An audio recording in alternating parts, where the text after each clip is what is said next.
Yo, what's up guys, welcome back to the channel, and today I'm gonna show you how to use the TradingView APIs for developers. All right, it's gonna be a quick video. We're not gonna waste too much time, so let's just jump straight into it.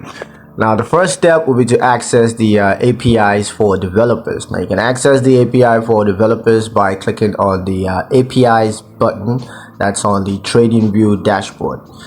Step 2 will be to register for an API key. So just go ahead and register for an API key to access the TradingView APIs. Step 3 will be to use the APIs to develop custom applications. So you can use the APIs to develop custom applications such as trading bots, indicators, and other tools. The fourth and final step will be to integrate your custom applications with TradingView. So you can integrate your custom applications with TradingView to access market data, execute trades, and do a lot more. So yeah, that's pretty much it on how to use the TradingView APIs for developers. I hope you guys liked the video. Hope you found the information useful enough. If you did, like the video, comment down below, let me know what you thought. Share the video with your friends and subscribe to the channel if you haven't done so already. And I'll see you guys in the